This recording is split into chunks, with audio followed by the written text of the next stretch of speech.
You're listening to the Quint's podcast.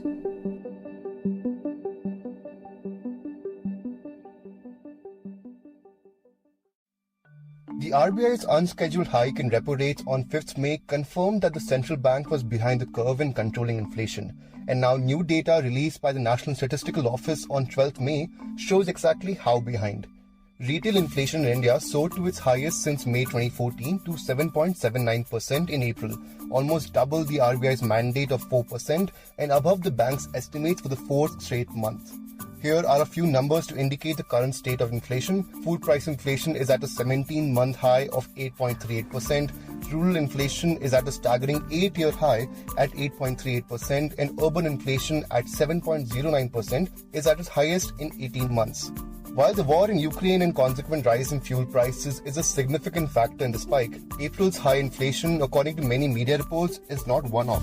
So what is driving this inflation? Who will be pinched the most, and what corrective measures can the central bank implement to control this inflation? To understand this, I spoke to Pallavi Nahata, Associate Editor of Economy at BQ Prime. You're tuned in to The Big Story, the podcast where we dissect the headline-making news for you, and I'm your host, Himmat.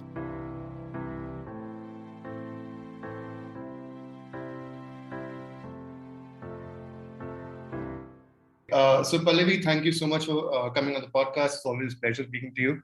Thank you. Okay, so my first question was that, of course, there are a lot of numbers flying around right now. We have food price inflation at a 17-month high. We have rural inflation at 8.38%, which is at an 8-year high. So I want to know how is retail inflation actually calculated? Like, what are the components of it? If you can help us understand that. Okay, so basically, it's calculated on the basis of the consumer basket that the MOSPI constructs and revises every few years. So that basket, in case of India, comprises of food and beverages form the largest component of that basket. For rural areas, the weightage of food and beverages is almost at a little over 54%, while in case of urban areas, the food and beverage component comprises about 36%. So on an aggregate, about 45% is food and beverages. And then there's clothing, footwear, housing, fuel, of course, household goods and services, education, personal care. So pretty much everything. It's a sample of pretty much everything that we use in any form on day-to-day basis, goods and services. Okay, got it. So what is now driving the current spike in inflation as well? What is it being attributed to? Is it mostly because of Russia invading Ukraine and the war, the speculation regarding how long the war will be and the fears about it as well? So, well, yes, supply side disruptions because of the Russia-Ukraine conflict have played a role in pushing up inflation locally. So the impact has been seen by way of, supply side disruptions for edible oil, for instance, which are most of which are at record highs. Atta again is at a record high. So in part that is because of supply side disruptions because of Russia's invasion of Ukraine.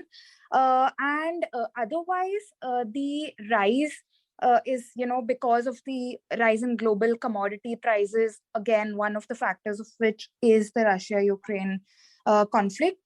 Inflation, the rise in inflation this time has been fairly broad-based. So there has been a rise in food and beverages. There has been a rise in price of petrol, diesel, kerosene, LPG. Because of the elections earlier, the government had not passed on the entire rise in prices of petrol and diesel because crude has remained elevated for quite some time now. And those price hikes are now being passed on, because of which fuel and light, transport and communication inflation has all gone up. Another indicator we look at is core inflation that excludes food and fuel because these are volatile items. But interestingly, this time core inflation has also gone up and it's nearly at about an 8-year high. And this includes other goods and services. So, clothing and footwear, housing, all other constituents. So the fact that there has been a price rise across categories is what is concerning to a lot of economists. Okay, so the big question is that who is going to be feeling the pinch from this inflation as well?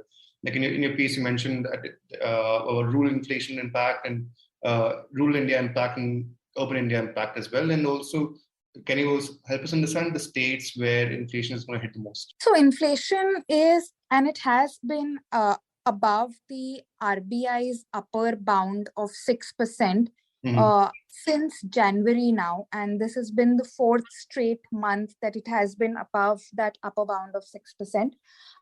So the pinch is being felt by pretty much everyone at this stage, especially because the rise in prices is fairly broad-based and is across goods and services. It's not restricted to any one section. But rural inflation has printed higher than urban inflation, and that has been the trend since several months now. The divergence was particularly high last month. For April as well, it continued to remain elevated. So you can say that rural India is facing an even sharper pinch with food and beverages, fuel, most segments recording higher price rise in rural areas compared to urban. Coming to states, West Bengal saw the highest increase in prices across all states. This was followed by Madhya Pradesh, Telangana, Haryana, Maharashtra. So quite a few states have seen inflation in double digits or close to double digits, not in double digits. So like West Bengal was at 9.12%, that's almost 10%. Yeah. It's been like even here it's been fairly broad-based, but yes, it was the highest in West Bengal this month.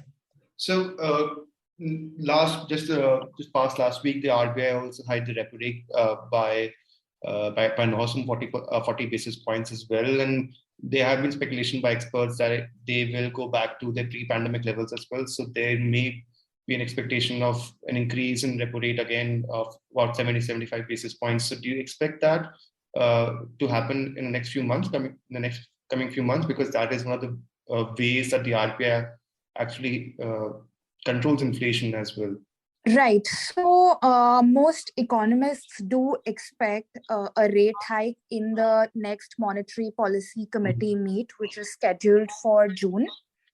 And considering that we have had a rate hike just last week that was actually out of turn, it was a surprise across financial markets. Yeah. The fact that, like after yesterday's figures, it's even more evident why the Monetary Policy Committee felt the need for an out-of-turn rate hike. And yesterday's figures have, if anything, cemented economist expectations that there will be a rate hike in June and in policy meets after that as well.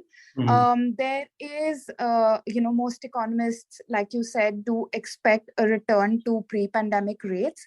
How the Monetary Policy Committee splits the rate hikes across the next few meets remains to be seen. Like, is there anything else that the government can do to control inflation as well? Like, are there any other ways to do it as such? There has been conversation about how the current rise in inflation is because of supply side disruptions. So while the economy may not all parts of the economy may be thriving, because inflation is where it is, the RBI is fairly compelled. They're left with no choice but to increase rates at this stage. But yes, economists do believe that there is need for fiscal measures as well to supplement the rate hikes, since those might prove to be even more effective considering the nature of the current price rise. So to start with, there is increasing expectation that at some point the government, the center and states might have to do something about the rise in fuel price. We might see a reduction in taxes. Um, so yeah, that's the expectation. To start with, fuel, there are other supply side interventions that the government is in the midst of. For instance, for edible prices, for edible oil prices, for pulses, for other, for wheat, for instance. It remains to be seen what government measures will be. Okay. Well, thank you, Pallavi, for everything and for all your time as well. It's always a pleasure talking to you and for also helping us understand these big economic terms. So thank you so much for that. Thank you. If you liked listening to this episode, please subscribe to The Big Story for episodic updates. We're available on Apple, Google Podcasts, Spotify, JioSaavn, and most of the other popular podcast streaming platforms. For other podcasts, please log on to the Quint website, and for any feedback, please shoot an email to podcast@thequint.com.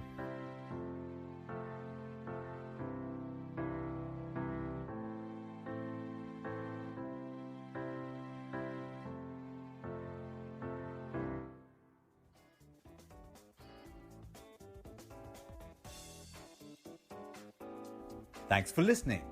Log on to the Quint's website and check out our other podcasts.